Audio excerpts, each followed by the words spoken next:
Hello everyone, welcome back to the channel. Today I'm bringing you yet another episode of my new Comics Haul series. I believe this is episode 59 this week. I've got a pretty small haul for you guys this week, but I'm going to show you guys every single issue I got and tell you a little bit about every single issue I picked up this week at my LCS. 5 issues in total this time around. I've got 4 from Marvel and 1 from Image. Before we get into it, we got to get this bag out of the way as always.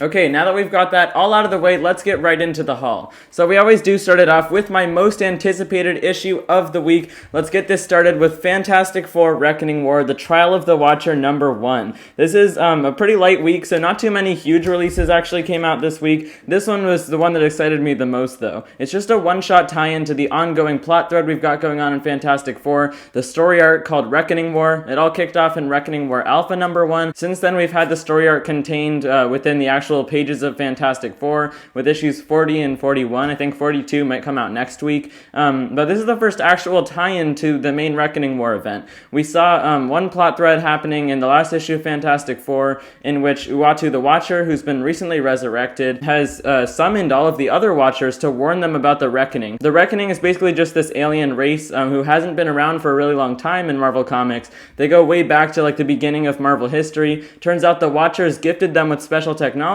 which they ended up using to conquer a bunch of other alien races. That's kind of the premise of Reckoning War, but now that Uatu has called the Watchers and told them they need to intervene, they're against it, they don't agree with him. If any of you guys haven't been reading Reckoning War yet, I definitely recommend checking it out. I think they've got a trade paperback coming out soon for the first half of the event or so. So yeah, that's Reckoning War, Trial of the Watcher #1. Can't wait to read this one. Alright, let's continue on with Marvel this week. I've got another one-shot issue here. This is Eternals the Heretic, issue #1. So I'm not an actual reader of the ongoing Eternals series. I kind of wish I was, because I've heard some really good things about that, and Thanos is such a big part of it. He was like officially resurrected to be a villain in that series, which I wasn't too aware of at the time. But I did get a previous, or at least I read a previous Eternals one-shot. I forget what it was called, but it was the one about Thanos and how it brought up some revelations, kind of some retconning about his origin. Turns out Thanos was originally an Eternal because his parents were Eternals. We never really learned about that, but it goes deep into his history. You can see him on the cover there looking at Uranos the Mad Titan, who's sitting on his throne here. This does have some really great artwork inside by Ryan Bodenheim.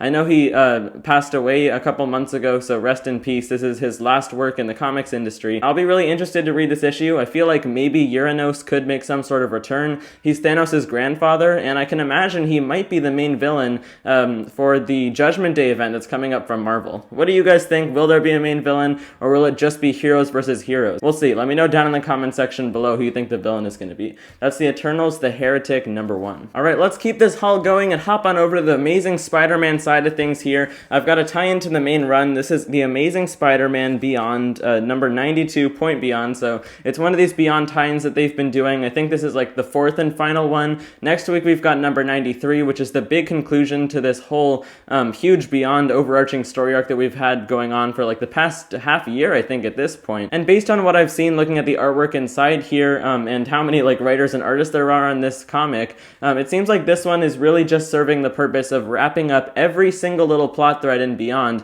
that we never really got revisited. We see Monica Rambeau there looking at the Obsidian Star, which came up like way back in the, I think, original Point Beyond issue. It was like 77 Point Beyond. It might have been later or earlier than that, and she hasn't been in it all the way until now. So we'll get that plot thread wrapped up. I haven't had a chance to read the previous issue of Amazing Spider-Man number 92, which came out last week, and there was that whole Lizard storyline going on in that. It looks like that's also being wrapped up in this issue. That's the Amazing Spider-Man number 92, Point Beyond. Alright, I've only got one issue left from Marvel Comics this week. This is Avengers number 54.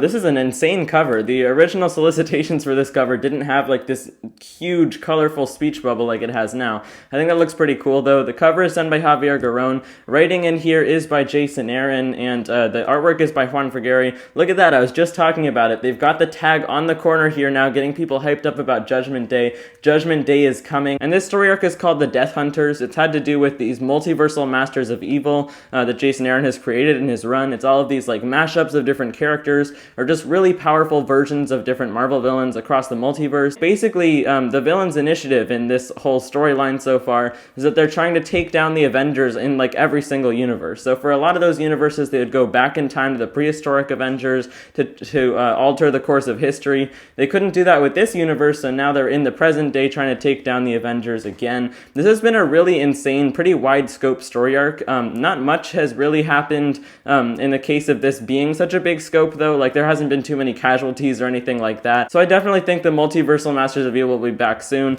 I bet they're leading to something a little bit bigger, and this is just a preview of what's to come. I'm enjoying Avengers for the most part. It's had its ups and downs, but right now it's going pretty strong, leading into Judgment Day. That's Avengers number 54. Alright, down to the last issue. Thanks for sticking around till the end of the video. Like I said, it was a relatively small haul this week. The last one I've got is from Image Comics. This is King Spawn, issue number 8. So King Spawn is one of my favorite Spawn ongoing series right now. I did drop the other two, which I'll talk about in a minute. I'm only getting King Spawn and Gunslinger Spawn right now. King Spawn's strength, I think, in my opinion, is just that it's a little bit less like heavy speech bubbles. You know, or not speech bubbles, text bubbles, like describing what the characters are doing. That was the main thing I didn't like too much about the main Spawn ongoing. For the storyline of this comic, it's been a lot of different Spawn characters from really early days of the main Spawn title, back in like the first 30 or so issues. They've brought back Jason Wynn, who is like the main villain at the beginning of Spawn, as well as a couple of other villains, and they're bringing back more and more characters from classic Spawn days. Plus there's this whole initiative going on in the background, this like cult, I guess you could call it. If you're gonna get some Spawn titles, I would recommend this one and Gunslinger, but it's your choice. That's King Spawn, issue number 8. I'm excited to read this one. So those are all of the brand new comics that I ended up picking up this week. There are a couple titles that I've dropped from my pull list recently, so I want to make a point of mentioning them for all of you longtime viewers in case you're wondering why I'm not getting those series anymore. For example, The Scorched number 3 also came out this week. That's another Spawn's Universe title. I decided to only keep 2 because I wasn't liking Spawn and The Scorched as much as Gunslinger, and I had to make some cuts. Time Before Time number 11 also came out this week. I really liked that series at the beginning, but it was just kind of confusing. I wasn't enjoying it as much. I also decided not to grab Carnage number 1, which released from Marvel Comics this week, mostly just because it's by the same writer as the current Venom ongoing, which I recently dropped. I'm a fan of the character, not the biggest fan of the writer, so that's why I didn't grab that one. That's pretty much it for this video, though. If you liked the video, if you're new here and you enjoyed it, make sure to hit that subscribe button that's sitting right below the video. You can also hit that notifications bell, which is sitting right next to it. You'll be notified every single time I post a new video. And be sure to let me know what you picked up this week down in the comment section below. I'm curious to know which issues you guys are the most excited about, or if you've already read your issues, which one was your favorite this week. So thank you guys so much for watching. Bye, guys.